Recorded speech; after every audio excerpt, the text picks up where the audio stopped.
Happening, guys? Today we're in Volkswagen pan heaven. Actually, we're at Washburns Metal and we're going to drop off the pan to our Manx today to have him shorten it. But like I told you before, if you don't have a pan and you want to build a Manx, you're in luck. He's got tons in stock. This is just some of them. So let's get inside, let's give him our pan, and let's get started.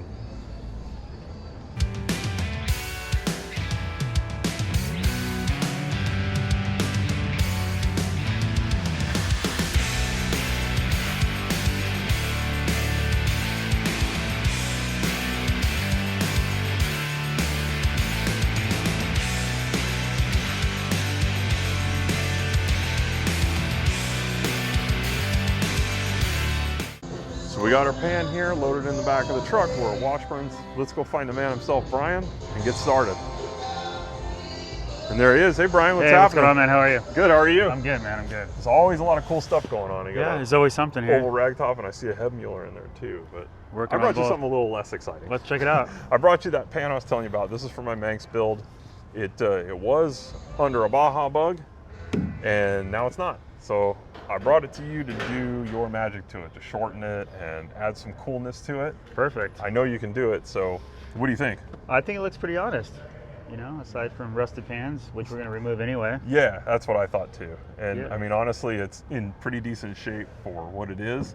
None of this stuff really matters. I know you're going to cut it all out. This is how we like to see them with the original tar mat. There's no tunnel damage, you know. Good. Everything looks straight, so it's a good start. It's a good canvas to shorten and do our thing, and you know, make it a great Manx chassis. Cool. So can I unload this thing and leave it with you, and then when you're ready to start on it, I definitely want to come up and film the whole thing. I know a lot of the people watching are interested to see what goes into a Manx build. And Yeah, absolutely. you're kind of the chassis master, so I want to follow you and let people see what goes into a build like this. I think it's great. There's a lot of different processes that go into it, and I think it'd be cool to show all those. Okay, cool. Yeah, let's grab a table. We'll get this old girl unloaded and get started on it. Sweet.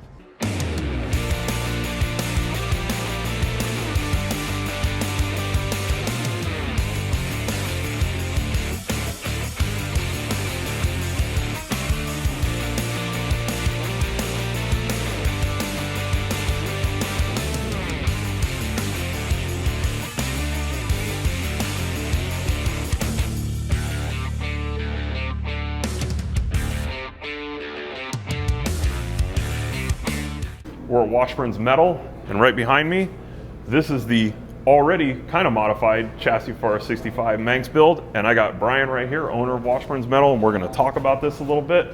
So if you want to come in and see what he's done, let's go over some of the details. And you remember when I brought this up here, and Brian remembers, this was a Baja bug chassis. It was full length. I can see you've already cut it down. You want to go over what you guys have done so far? Sure. Yeah, absolutely.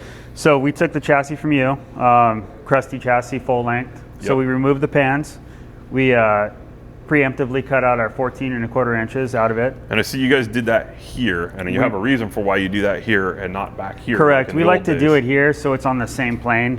Sometimes see guys, they like to do it back here so they keep the e-brake location. Mm-hmm. The problem that I have with that is if you look level with it, it's in two incorrect planes. Yeah, you So- can see the pan sort of kicks up back here, and it's flat right Right, there. right. So what happens is they just come together like this, and for me, there's no way to properly mend that so it looks organic and nice. So we just do it on the same plane, and that just causes another procedure, which is fine. We just have to relocate the emergency brake bracket if you're running it. Yeah, I see that it's already been sealed off. If you want to come in and check this out, you can see they've already sealed up where the e-brake used to be. And in the old days, I know guys used to cut it back here and then they would sort of like lap the two sections together. Yeah. It never really looked that great to me.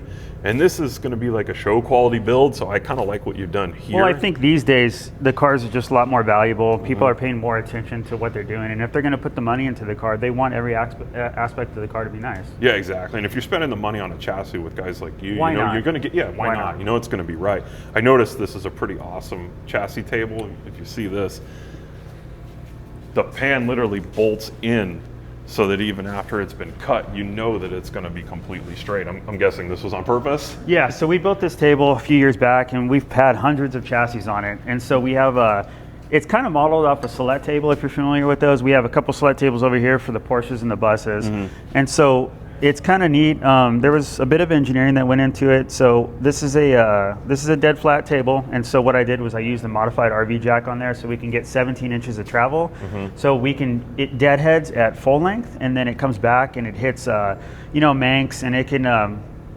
It allows us to build other cars too, like some Delphine chassis and stuff like that we've done in the past, some custom ones with custom numbers. Right, so I'm guessing because I know you guys do a ton of full-length chassis, Yeah. you've done a bunch of mine in the past too, so when a guy brings one of those in, you can literally just extend this table back and it'll accept either chassis. Yep, towards the front it extends. The back is actually fixed, but it does a bunch of different procedures. So it can identify if frame horns are bent, it can identify if torsions are bent. It allows us to, let's see right here, we have a couple blocks, so like 2 inch, 2.5 inch, 3 inch blocks. And so what we'll do is we'll bolt the front end, and then we'll put blocks underneath both the sides of the torsion and on the rear. And then after we cut it, and then all of a sudden we can do torsion raises. Oh yeah, so like someone's building a drag car and they raise the torsion. Yeah, so it essentially makes stuff like that dummy proof. We have all of our IRS brackets. Here's a different beam here too. There's a ball joint beam. We have link pin, of course. Well, the important thing, I guess, is like every one of these cars, including this one, is at least 40 years old now. They've all had their butts kicked throughout their entire life. So really finding one that's straight is kind of hard. Yes. So getting it in something like this just ensures that it's going to be straight whether you cut it or you don't. We're just building so many chassis, it just has to be quantifiable. Yeah. We just simply can't take the chances. My worst nightmare is, something going out and someone having a problem. So we just try to eliminate all the problems. Yeah. And this table helps to do that. Well, you guys are doing it the right way. That's why I'm here. I appreciate it. So Brian, now that it's on the been table. shortened and on the table, what's the next step? Because I know it's got a little bit more to go. It's already been chemically dipped and stripped. Obviously, it's in bare metal. Yeah. So what do we do from here? So now that it's welded up and it's aligned and it's straight, and we can see that because everything's bolted together. We're now going to take it off the table, and it's going to go on the rotisserie. That'll allow us to spin it 360 degrees, so we have access to all the parts. The bottom is currently open. Okay. And so we have access to all that. So although we weld it here, we do it in additional gusset, and so that's an internal gusset. I can show you. Oh yeah, let's check that out. So here's a couple parts that we make that we install on our chassis in-house. This is an internal gusset kit right here, and so these are 2 plates that go internally, and so they'll slide in there. They'll get clamped in, and they'll get fully welded on both sides. And that's because you've cut the pan. And so to strengthen it from that cut, even though it's been welded, that's just extra protection. Correct. So you'll see a lot of guys, they'll just cut it back here and they'll weld it together. And you put the pans on, that's probably fine. I just don't trust that. I like to overbuild things. And well, so it comes back to that same thing we were talking about, is if you're going to do it, let's do it right. Well, you're already in there, you have the access. If you're just doing a single weld on 14 gauge, like if you're out, messing around in the desert and stuff, I wouldn't ever want it to crack out or anything like that. So we do an internal gusset kit, so we'll slide these in there, we'll fully weld them, and that just ensures structural integrity. Yeah. It makes me feel good too. It makes me feel good. Yep. And then that piece is actually pretty cool too. I know you were telling me about how you welded up the e-brake hole and then you're going to relocate it, and that's kind of part of the deal, right? Yeah, so this is essentially, it's like a simplified version of what was over here. So what I did was, the factory one is pretty much square, and so what we did was we took it and we slimmed it down and we cut these, and then here are the little collectors for the 2 clutch tubes. Yeah. Okay. Or I'm sorry, the e-brake tubes rather. Tubes. And so what this will do is they'll slide it back, and so it allows it to go in the tunnel here. And then we'll just chop the tubes back, we'll slide them in there.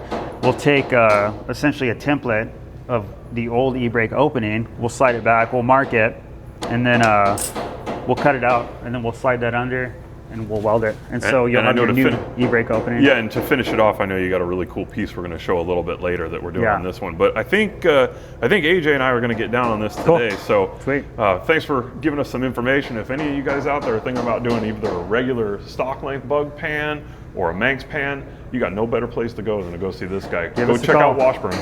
Thank you. Yep. Okay guys, so I'm back. This is AJ Salazar. He's the one that's been handling our pan build here at Washburns. He's done this a million times, so I'm sure this is old hat to him, but I'm gonna let AJ sort of explain what we've done so far. So AJ, we talked to Brian a little bit, but if you wanna go over what you've done to get us to this point, that would be awesome. Okay, cool.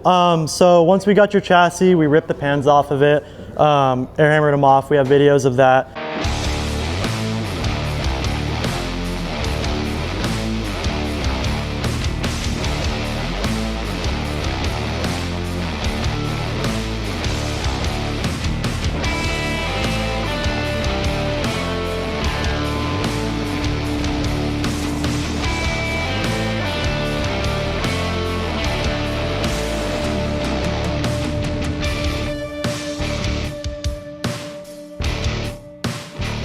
sent it to sandblast. We cut it in half.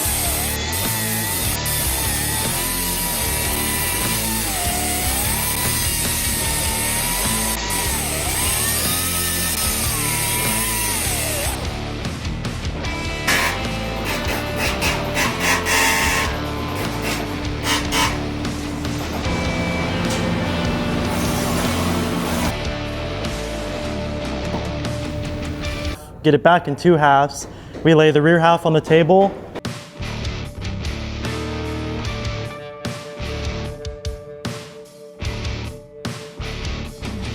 Front half on the table. I bring it in and I trim a little bit and a little bit till I get it just where I want it. I measure it off the table. I measure it from off the chassis, so I have 2 points of reference, so we know it's perfect and there's no problems. That's important because, again, if you're trying to do this in your driveway, you're not going to get it straight. You got to get a table like this. Yeah, we have 8 bolts here. We have 2 bolts here. Yep. We lock it in. We have measurements off the table. We go off the beam. Like it's pretty much idiot proof. There's no way that this chassis can go wrong if it's like this. And it also helps us identify if there's any bends or previous collision damage. Gotcha, and you can correct all that stuff when it's in the jig like this. Oh, absolutely. Right? It makes it even easier too, because especially when you're doing a Manx, because it's already in half. It's a smaller piece. You can really get it like fine-tuned down. Perfect. So after you got that done, AJ, and then you got it welded in the middle, we're kind of at the point now where we got to start doing some surgery to it, I'm guessing. Absolutely, yeah. So after I welded it, grinded it, detailed it, made it nice, we're gonna pull it off the table now. I'm gonna get it on a rotisserie so I can flip it around and weld in the inner bracings like Brian explained. Yeah, because the bottom side's open. And so before we send it off as well, before we cut it in half, I drilled out your belly plate.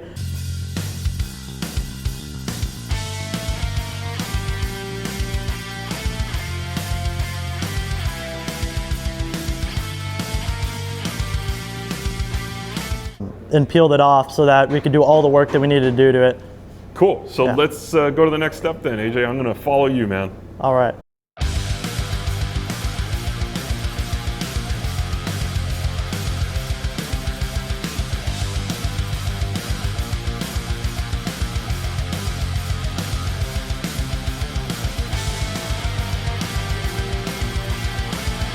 So I see you guys got it on the rotisserie now. So now that it's on here and off the table, what's the next step?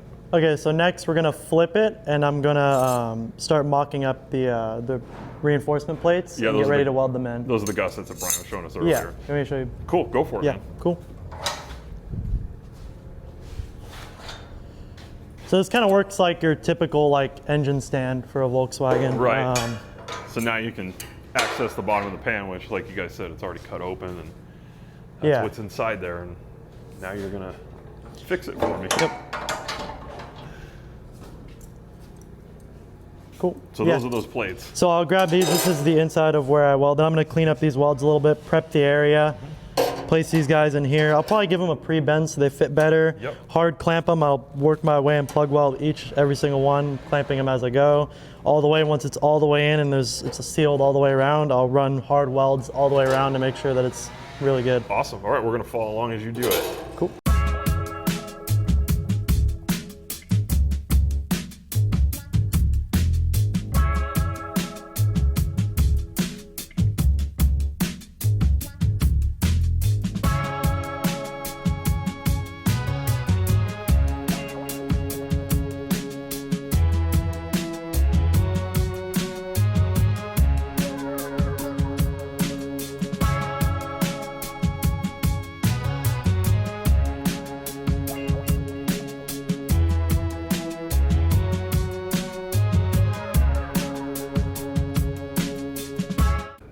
So AJ was just telling me, so this is your throttle tube right here. Your throttle cable passes through, and obviously you don't want to go welding and grinding right around that. So what do you do, AJ? So usually, just to keep it out of the way so I don't accidentally nick it, I'll usually take a C-clamp and just put it on there loose. I try not to kink it and just keep it out of the way. Holding it out of the way. Yeah, so I can do all my work and I don't have to worry about damaging. And if in the event I do damage it, we just replace it. Yeah, it's on me. That's a smart idea, man. Let's hope you don't damage it. Yeah.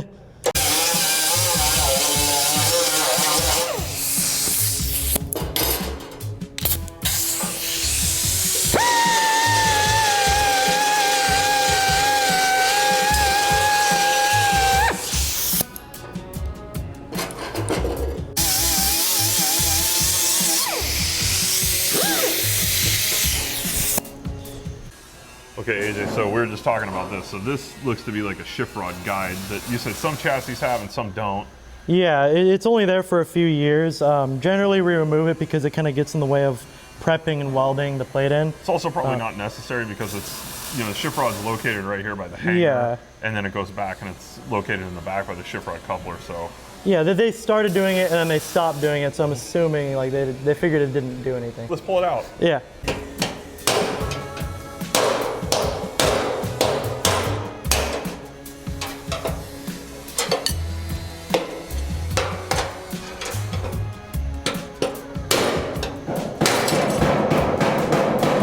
That was easy. Yeah, it comes right out. There's a few small things like that that generally get removed with some chassis. Yep. You're doing custom work. Yeah. You gotta get custom.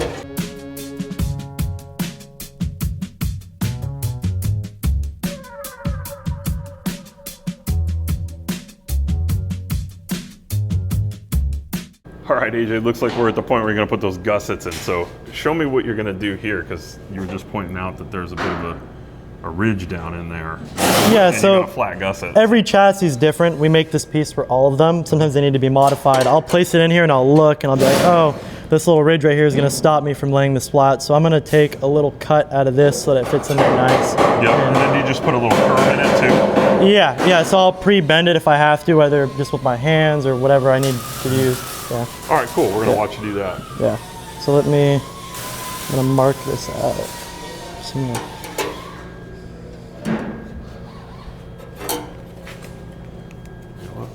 We're gonna go right over your shoulder, AJ. Yeah, no worries. There we go. And these are just rough scribes, and I'll take it and I'll take out usually more than enough than what I need, and then I'll take this and cut it out now.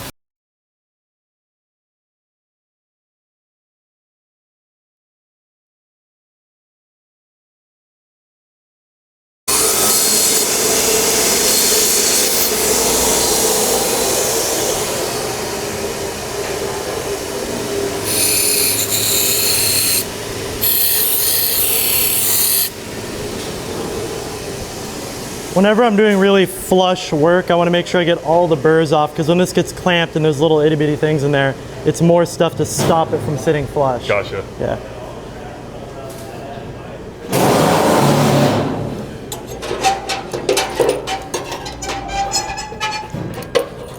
So I made this piece for this side, but it will also fit on this side because it's the same chassis. Yep, same thing. So I'm gonna take this guy, get it pretty tight. I'll place it in here. Try and get it centered. Clamp it down tight. And I'll need to grab a few more clamps to really start getting it good. Yeah, this one conformed and went easy, so I won't have to really pre-bend it. But you can see where that section you cut off is. Yeah, now it's helping it stay flatter. Yep. Okay, cool.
All right, AJ, so now we just watched you put in the reinforcement pieces, which are here, which was really awesome. And now we got a big spot right here where the e-brake needs to go. So what do you do to make that happen? Yeah, so first we're gonna measure out where it's gonna go, find where the e-brake's supposed to be. We'll mark it out. I'll take this piece, I'll prep it, and I'll cut this little square out so we can add our e-brake on top of this. So this is just a cut from another pan? Yeah. Because obviously this is a early model pan, it doesn't have that. Yeah, we got the piece that the e-brake used to sit on that was nice and flat, got removed in the shortening process. Right. So on this chassis, we'll section this piece in like that, where it needs to be, and we'll have it. And then weld it in, yeah. Yeah. Awesome. All right, AJ, hey, thanks, man, for doing all this today. I know you got a lot more to get to, including that e-brake piece that's in your hand. So Yep. I'm going to let you get back to work, and we'll check in with you when it's done. Yep, it's my pleasure. Thanks, man. So I just got back from Washburns, and you saw they got a lot done on our pan. They got it shortened. We put the gussets in today with AJ, and I'm back here at home. I just got something in the mail that I've been waiting for them so that they can finish up the pan. So let me show you that stuff. There's one thing you have to do if you're going to build a buggy, and that is shorten the floor pan, which of course Washburns is doing for us. But if you're going to shorten the floor pan, there's really two ways you can go about doing the pan halves. You can shorten the original pan halves, which is the old school way of doing it, and just cut them sort of across the middle, section it out, and sandwich them back together. The only problem with doing that is you're left with that sort of drop out at the back where the battery sits, and I don't want to do it that way. So I got some of these. Aren't these cute? Mini floor pans. These are actually specifically made for Manx buggies. They're already shortened to 14.5 inches. They don't have the dropout at the back. Super heavy gauge, just like original. And these things drop right into place on a shortened floor pan spine. So basically you would cut your pan halves out, section across the center of the spine, take 14.25 inches out, and these things drop right in. These are great. These came from the UK, a company's called Flat Out Customs. And you may think, yeah, it's going to be super expensive to ship it. It is. But this is going to save you a ton of time and effort if you're building a Manx to put these things in. They got nice strengthening ribs in them. They look really good just as is. So we're going to take these to Washburns. He's going to weld them in. We're going to add a few custom touches to them. And then I think our pan's going to be just about ready to go to powder coat. So let's get these things over to Washburns and let them do their magic to it.